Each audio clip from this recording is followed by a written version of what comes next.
अस्सलामुअलैकुम students. 10th class physics. आज हमारे पास टॉपिक है motion of a simple pendulum. हमने डिस्कस करना है कि सिंपल पेंडुलम में जो आपके पास मोशन होगी वो आपके पास किस तरह सिंपल हार्मोनिक मोशन को एक्सप्लेन करती है। अब सबसे पहले आपके पास ये डायग्राम है, उसमें हमारे पास जो ये कंसिस्ट की गई है डायग्राम, उसमें हमारे पास बॉब आपके पास एक है जिसका मास आपके पास m है और एक लेंथ है स्ट्रिंग जिसमें आप मेंशन कर देंगे l के साथ। और हमने क्या करना है इसको कि एक फिक्स्ड पॉइंट के साथ जो कि अपर एंड पर होगा इसको हमने वहाँ पे लटका देना है। अब देखते हैं कि जब हमारे पास इक्विलिब्रियम पोजीशन होती है उस पोजीशन पर हमारे पास जो नेट फोर्स होगी इस मास के ऊपर वो आपके पास होगी ज़ीरो होगी। अब इसमें हमारे पास बॉब क्या होगा, वो स्टेशनरी है। लेकिन जब आप क्या करते हैं, सबसे पहले आपके पास ये है कि ये आपके पास सिंपल पेंडुलम है क्या।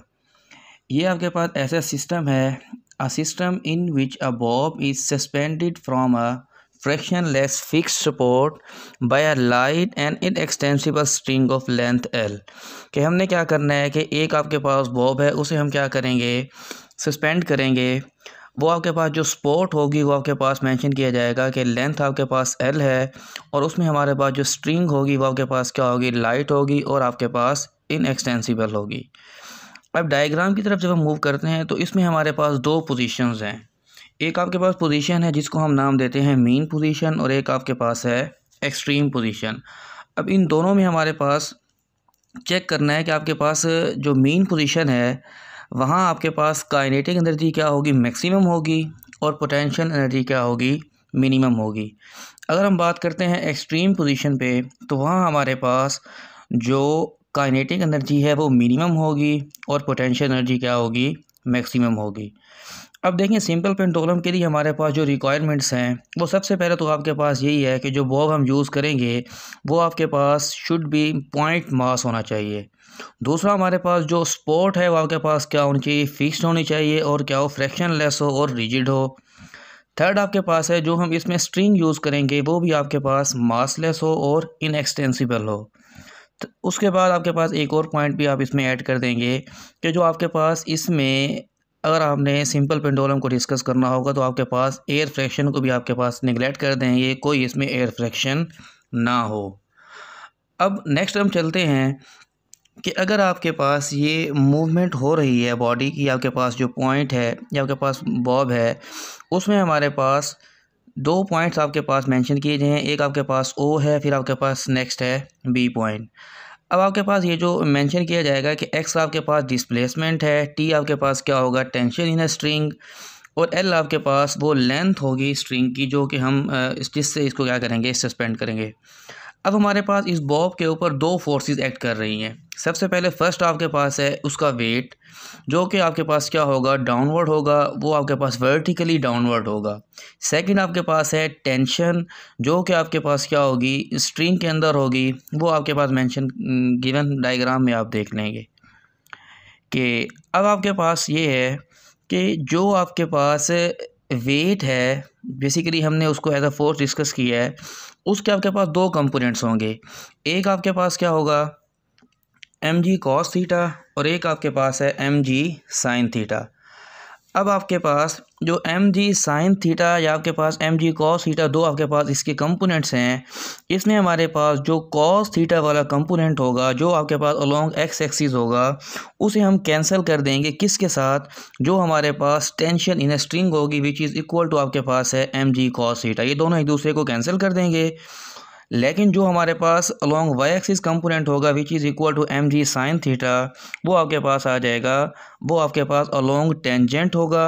उसको हम लिखेंगे कि एफ आपके पास क्या आएगा, minus M G sine theta. अब आपके पास सवाल ये है कि हम उसको नेगेटिव क्यों लिखेंगे। नेगेटिव इसलिए लिखेंगे क्योंकि आपके पास ये साइन शो करेगा कि ये हमारे पास रिस्टोरिंग फोर्स है, और आपके पास ये जो M G sine theta components है ये बेसिकली रिस्पॉन्सिबल है जो बॉब की मोशन हो रही है। अब नेक्स्ट हम मूव करते हैं कि हमारे पास उसमें जो एक्सेलरेशन है उसका क्या ताल्लुक होगा। तो उसके लिए as we know that second law of motion, F आपके पास क्या होगा एम ऑफ ए। अब आपके पास एक कंपोनेंट्स है minus M G sine theta और एक आपके पास है एम ऑफ ए। इन दोनों को आप क्या करेंगे, कंपेयर करेंगे। जब इन दोनों को आप कंपेयर करेंगे तो हमारे पास जो वैल्यू आएगी वो आपके पास आ जाएगा a is equal to minus g sine theta. M से आप एम कैंसिल कर देंगे। अब यहाँ हमारे पास एक रिलेशन आएगा कि अगर आपने एक्सेलरेशन चेक करना हो इन टर्म्स ऑफ डिस्प्लेसमेंट तो हमारे पास यहाँ पर एक इक्वेशन गिवन है कि एक्सेलरेशन आपके पास क्या होगा, डायरेक्टली प्रोपोर्शनल टू आपके पास डिस्प्लेसमेंट होगा। अब यहाँ हमारे पास जो कांस्टेंट यूज़ किया जाएगा वो आपके पास है जी ओवर एल। अब जी ओवर एल आपके पास यहाँ कांस्टेंट है। अब यहाँ हमारे पास एक इक्वेशन बनेगी, ए आपके पास क्या होगा, डायरेक्टली इनटू आपके पास आएगा माइनस एक्सेलरेशन। अब यहाँ हमारे पास जो इक्वेशन इसकी बनेगी उसके मुताबिक आपके पास ये है कि सिंपल हार्मोनिक मोशन उस वक्त अकर होती है जब हमारे पास net force is directly proportional to the displacement from the mean position and which is always directed toward the mean position. अब हमारे पास ये है, या दूसरे अल्फाज में हम ये भी कह सकते हैं कि ये जो आपके पास ऑब्जेक्ट है जब क्या करेगा, ऑसिलेट करेगा अबाउट फिक्स पोजीशन, जो कि आपके पास मेन पोजीशन है, वो इस तरह मूवमेंट करेगा कि इसका जो एक्सेलरेशन होगा वो आपके पास डायरेक्टली प्रोपोर्शनल टू डिस्प्लेसमेंट होगा फ्रॉम द मेन पोजीशन, और ये हमेशा आपके पास क्या होगा, always directed toward the mean position होगा। अब नेक्स्ट आपके पास ये है कि अगर इसमें हमारे पास सिंपल हार्मोनिक मोशन है तो उसकी हमारे पास कौन कौन सी प्रॉपर्टीज़ हैं और उसके बारे में हम क्या डिस्कस कर सकते हैं। सबसे पहले आपके पास है कि जब भी आपके पास कोई बॉडी क्या करेगी, सिंपल हार्मोनिक मोशन को लेगी तो वो आपके पास वाइब्रेट करेगी एक फ़िक्स पोजीशन की तरफ। अब यहाँ हमारे पास जो फ़िक्स पोजीशन है वो आपके पास है मेन पोजीशन, और इसमें हमारे पास जो एक्सेलरेशन होगा वो हमेशा आपके पास क्या होगा, directed toward the mean position होगा। अब नेक्स्ट आपके पास है magnitude of acceleration is always directly proportional to the its displacement from the mean position. अब यहाँ आपके पास एक बात नोट करने की है, जैसे कि हमने शुरू में डिस्कस किया था कि आपके पास 2 पॉइंट्स थे, उन 2 पॉइंट्स में आपके पास एक एक्सट्रीम पोजीशन, एक आपके पास है मेन पोजीशन। अब उसमें हमने डिस्कस किया था कि काइनेटिक एनर्जी आपके पास क्या होगी, मैक्सिमम होगी मेन पोजीशन पे। वो क्यों मैक्सिमम होगी, क्योंकि हमारे पास एक्सेलरेशन क्या होगा, ज़ीरो होगा मेन पोजीशन पे, जबकि आपके पास मैक्सिमम होगा एक्सट्रीम पोजीशन पे। अब सिमिलरली हम वेलोसिटी को भी डिस्कस कर सकते हैं कि वेलोसिटी आपके पास क्या होगी, मैक्सिमम होगी at the mean position and आपके पास ज़ीरो होगी कहाँ पर, जो आपके पास इसका एक्सट्रीम पोजीशन। अब इन दोनों को आप इस तरह डिस्कस कर सकते हैं कि वेलोसिटी आपके पास जहाँ पर मैक्सिमम होगी वहाँ हमारे पास एक्सेलरेशन क्या होगा, ज़ीरो होगा।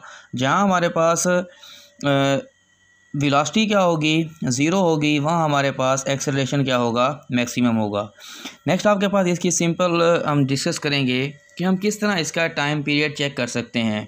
अब टाइम पीरियड बेसिकली हमारे पास वो टाइम है जो आपके पास बॉडी क्या करेगी, वन वाइब्रेशन कंप्लीट करने के लिए यूज़ करेगी। अब क्योंकि हमारे पास यहाँ पर जो कांस्टेंट यूज़ किया गया था वो आपके पास एल ऑफ जी, एल और जी है, लिहाजा हमारे पास जो टाइम पीरियड का फार्मूला बनेगा वो आपके पास क्या होगा, T is equal to 2 pi into आपके पास square root L over g. अब आपके पास नेक्स्ट जो टर्म्स है वो आपके पास है फ्रीक्वेंसी और टाइम पीरियड एक दूसरे के उलट हैं। अगर हमने टाइम पीरियड का फार्मूला लिखा था T is equal to 2 pi L over G, तो हमारे पास जो फ्रीक्वेंसी का फार्मूला होगा वो आपके पास क्या हो जाएगा, 1/2 पाई इंटू आपके पास स्क्वायर रूट जी ओवर एल। नेक्स्ट आपके पास है कि एम्पलीट्यूड क्या होगा। अब एम्पलीट्यूड आपके पास ये है कि मैक्सिमम डिस्प्लेसमेंट जो बॉडी करेगी on either side of from its main position, उसे हम क्या नाम देंगे, इसके एम्पलीट्यूड का नाम देंगे। अब एक सवाल अक्सर आपके पास शॉर्ट क्वेश्चन आ सकता है कि ये जो आपके पास टाइम पीरियड है और आपके पास ये फ्रीक्वेंसी है, ये दोनों किस पे डिपेंड करते हैं। तो सिंपल आप इसके लिखेंगे कि टाइम पीरियड और फ्रीक्वेंसी जिस चीज़ पे डिपेंड करते हैं वो मेन आपके पास सबसे पहले जो इसके फार्मूले में आप देख सकते हैं कि फर्स्ट आपके पास है लेंथ ऑफ अ पेंडुलम और सेकंड आपके पास है ग्रेविटेशनल एक्सेलरेशन जी। क्योंकि इस फार्मूले में हमारे पास ये दोनों चीज़ें इन्वॉल्व हैं, लिहाजा ये दोनों इस पे ही क्या करेंगी, डिपेंड करेंगी। ओके, अब ये आपके पास आज का लेक्चर है। अगर कोई क्वेश्चन है तो आप कमेंट में डिस्कस कर सकते हैं।